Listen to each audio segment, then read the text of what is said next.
You are a true warrior and worthy of respect.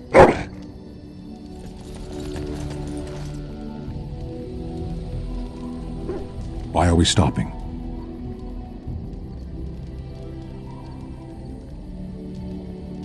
There are Darkspawn to be fought. Is this delay needful?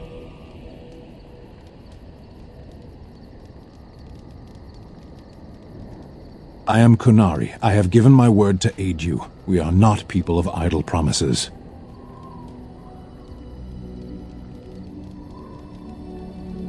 No. People are not simple. They cannot be summarized for easy reference in the manner of, the elves are a lithe, pointy-eared people who excel at poverty.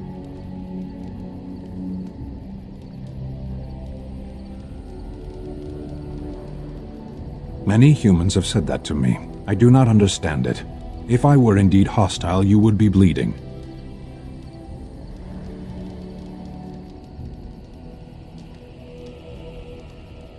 I am.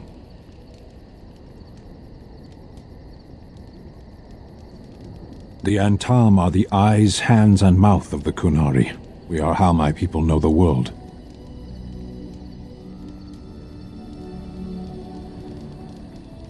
Compared to what?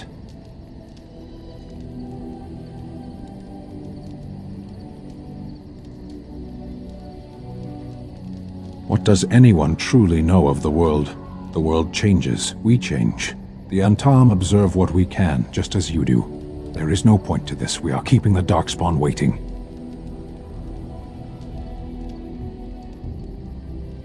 You are concerned. No need. I am fit enough to fight. As you wish. Yes.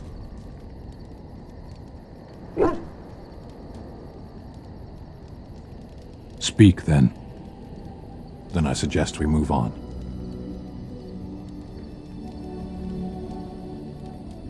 Sitting, as you observed.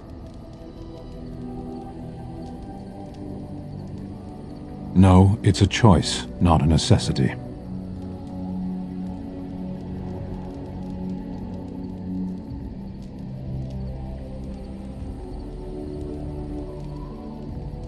Parshera, was there anything else?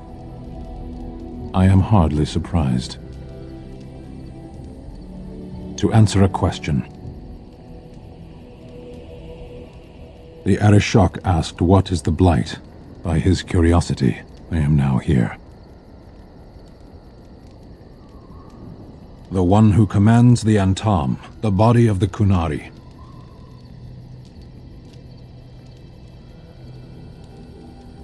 Kunari have no kings. Little patience for endless questions.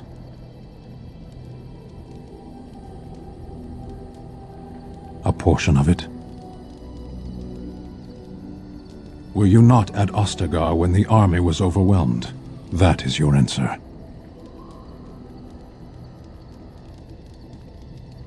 Why do you?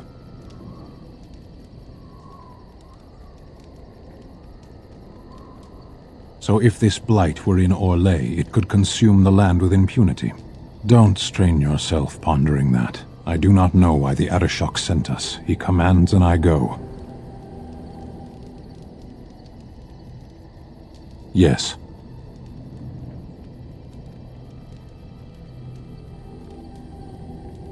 Never. I cannot go home. It doesn't matter now. Can we move on? We keep the Darkspawn waiting. Speak, then. Then I suggest we move on. As you wish. Yes? Well, here I am. I knew this would come up sooner or later. I don't know how to explain, but I had a dream. In it, there was an impenetrable darkness. It was so dense, so real. And there was a noise, a terrible, ungodly noise. I stood on a peak and watched as the darkness consumed everything.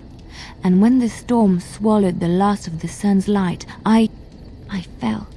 and the darkness drew me in.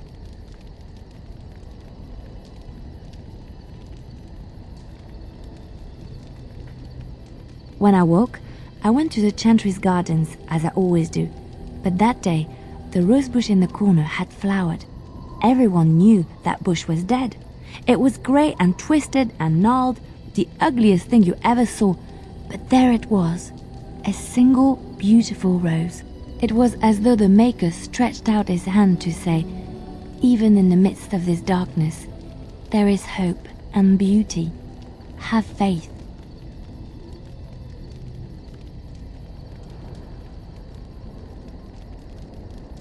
In my dream, I fell, or maybe I jumped. I'd do anything to stop the blight. I know that we can do it. There are so many good things in the Maker's world. How can I sit by while the blight devours everything?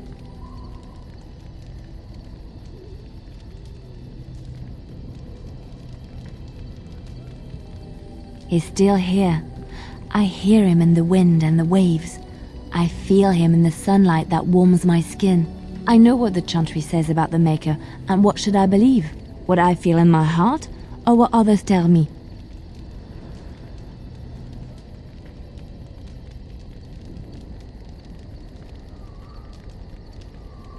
They said my ideas were blasphemy. But is it so bad if what I believe gives me comfort? If it could give someone else comfort? I know what I know, and no one will ever make that untrue. Yes? Well, here I am. Quiet. It was a life suited for contemplation. In the cloister, away from the fuss and the flurry of the cities, I found peace. And in that stillness, I could hear the Maker. But it was not perfect. Some of my Chantry fellows were condescending. That is the nature of religious folk, I suppose.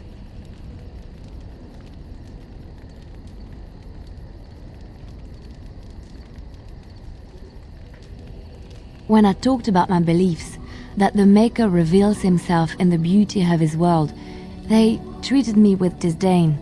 They want to believe that he's gone, so that when he turns his gaze on them, it means they are special, chosen. He cannot possibly have love for all, the sick and the weary, the beggars and the fools.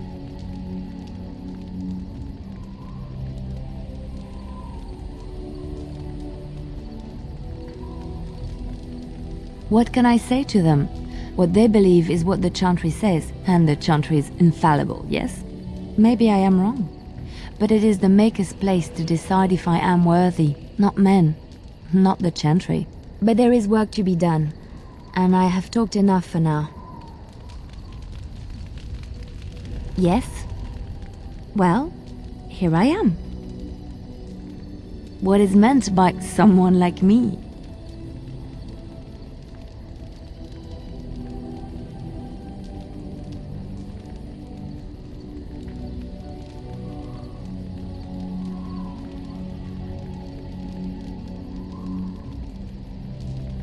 Did you think I was always a cloistered sister?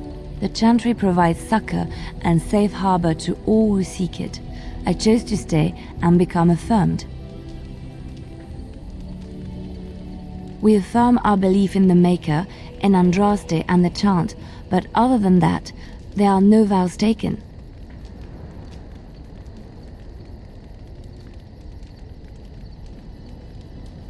The Chantry does not pride, and you should. I desired time apart from the world. I was a traveling minstrel in Orlais. Tales and songs were my life. I performed, and they rewarded me with applause and coin. And my skill in battle? Well, you pick up different skills when you travel, yes? Yes, of course. Let's move on. Yes? Well, here I am. Of course I do. I love stories far too much to keep them to myself. Everyone should be able to benefit from them, I think.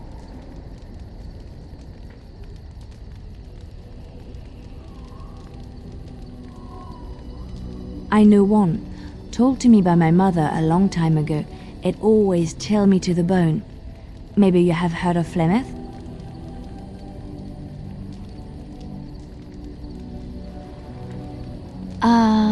Are you sure? Was she the Flemeth of legend? Flemeth, the devourer of men? Flemeth, mother of witches? Flemeth, demon-touched, who dwells in the mists?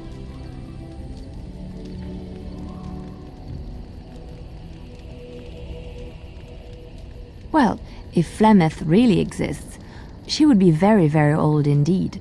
Ferelden mothers scare their daughters with talk of Flemeth. They say that if you're bad, Flemeth will spirit you away and bind you to her forever. They also say that Flemeth mourns her lost beauty and will steal yours through your looking glass if she catches you.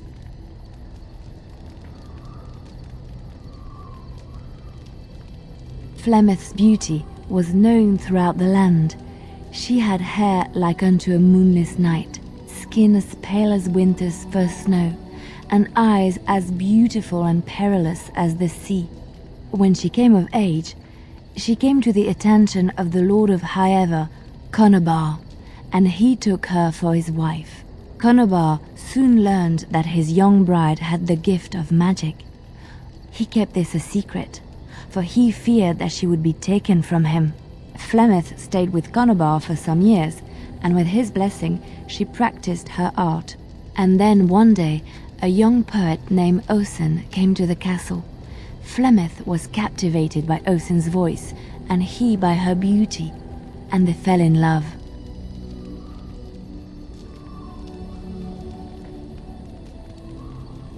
Flemeth longed to be with her true love, and she and Osen fled from Conobar's lands, seeking refuge in the Kokari wilds with the Chasing tribes.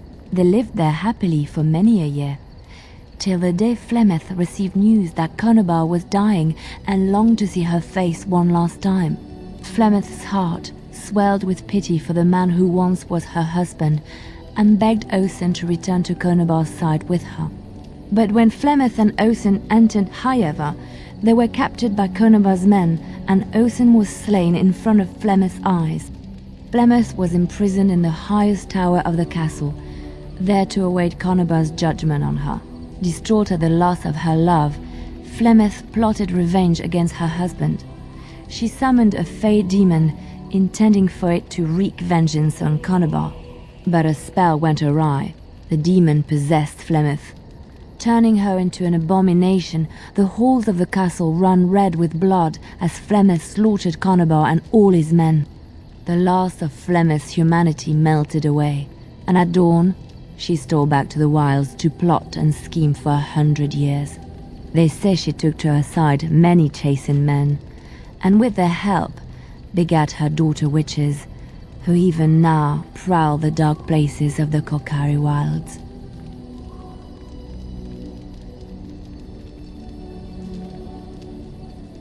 Which one?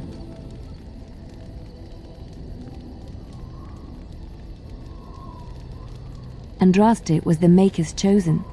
The Maker had long since abandoned the world when the sound of her singing turned his ear. Beauty, grace, and wisdom enraptured him, and he offered to take her from this flawed world to become his divine bride. But Andraste had an earthly husband and would not forsake him. Instead, she beseeched the Maker to return to his people once more. So earnest was her plea that the Maker was moved, and promised that he would create a paradise on earth if all abandoned their false gods and turned once more to him. And this is why Andraste began her exalted march on the idolaters of the Tevinter Imperium. The Maker granted her his powers with which to smite her enemies.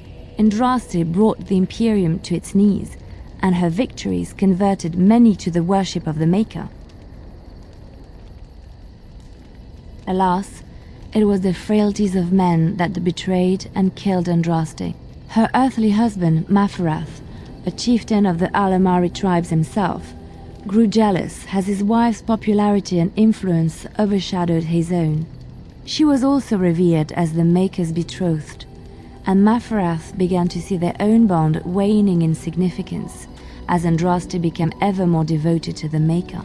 Out of envy and spite, Maferath made a pact with the Archon Hysarian of Tevinter allowing his beloved Andraste to be ambushed and captured.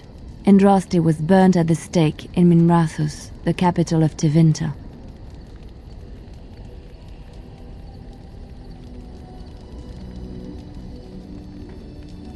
I have thought on this too. Did he withdraw his sight from her at that moment? Where were all the powers he bestowed upon her? This question has come to me many times, and I have no answer.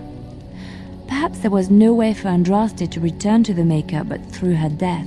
We will never know for sure.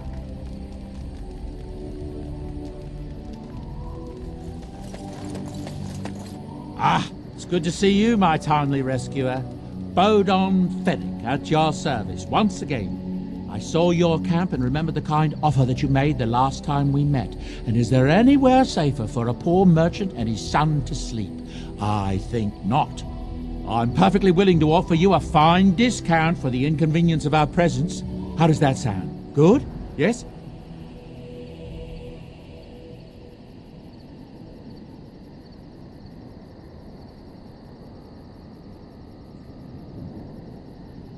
Anything, everything, but all of the finest quality. No cheap trinkets here. And my boy Sandal happens to be a bit of a hand with enchantments. Oh, yes. Sadly, it also makes us a target for bandits and the like. If there were spare hands to hire as guards, I would have done so long ago. Following you? I'm not even certain where you're going, my friend. And quite frankly, it's none of my business. Trust me when I say that my encountering you here was serendipity and nothing more. I travel a lot, so I'm bound to meet everyone on the road eventually. If you prefer, I'll take my boy and be on my way. But regretfully, you're the safest spot on this road, without a doubt. Wonderful. Thank the kind lady, won't you, boy? Thank you, kind lady. We won't be a bother to you and your companions, I assure you. If you should need enchantments, simply talk to my boy. Otherwise, come speak with me. Hello. The boy's a bit simple, but he's rather good with enchantments. One of those tranquil fellas actually called him what was it now? A savant. I had no idea such a thing existed.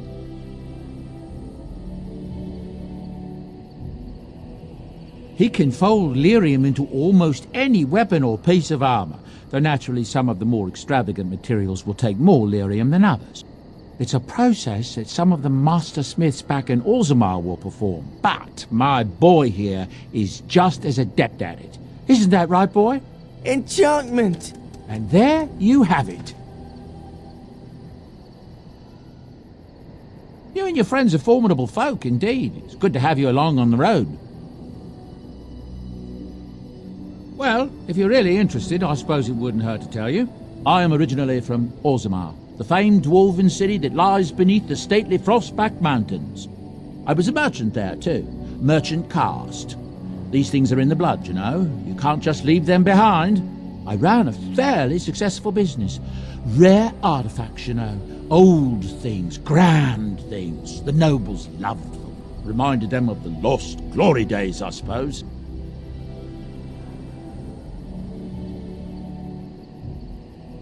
Our kingdoms once spanned the length of Thados, from majestic Orzammar to Kal Sharok to glittering Darmalin far to the west. They say the gold and silver veins ran so thick through the stone of Darmalin that the entire city sparkled. The Darkspawn took it all, of course. One by one, the old tides fell, and then all that was left was Orzammar. But we were talking about how I ended up here, weren't we? One day, a noble woman came to my stall. She looked around for a bit and then started shrieking in dismay. Apparently, she believed that a pair of braces I had for sale once belonged to her brother. He'd been lost in a cave-in, you see, while on an expedition to clear out the Darkspawn from one of the tunnels running close to the city. They were made specially for him. They're unique, she shrieked. He stole them from my poor brother's corpse. She had me arrested on the spot, of course. Nobles, they're touchy like that.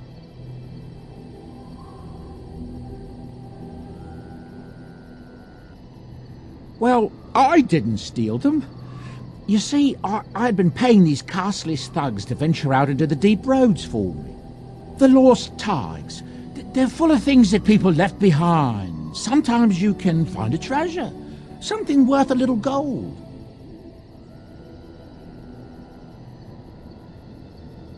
The noblewoman, she wasn't too happy with the theft of her brother's braces.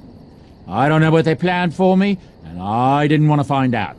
Bribed the guard that was watching me and took off for the surface first opportunity I got. Never looked back.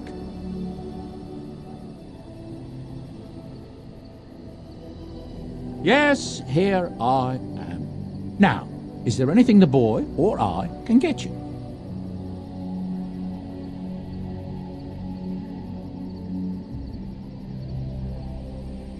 Ah, yes. I'm married to a fine woman back in Denerim, it's true. She'd give me a son if she could, but that's not likely to ever be. Sandal here. I found him in the deep roads years ago. Abandoned, I think, and he was never quite right in the head. I took him in, and I brought him with me when I came here to the surface. He may not be my blood, true, but I think of him as one. We left Orzammar. That's right, boy. Maybe one day we'll see it again.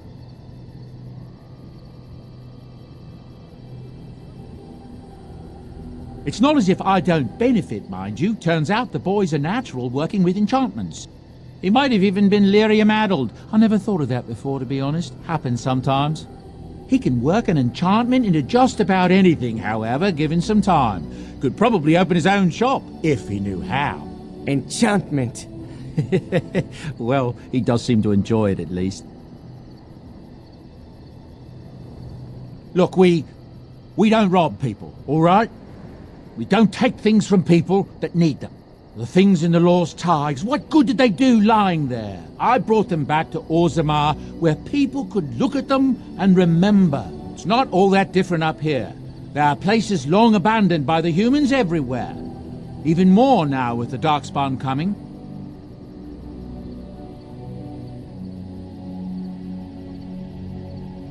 People flee from the Blight with good reason, but they forget things. Things with value and meaning. They leave them behind because they're frightened and desperate. And sometimes, my boy and I, we find our way to these places before the Horde descends, and we save these things. I take them away so the Darkspawn don't get them. Is that so bad? They destroy everything they touch.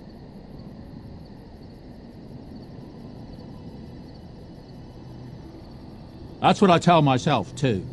Ah, these are dark times indeed. Dark times, my friend.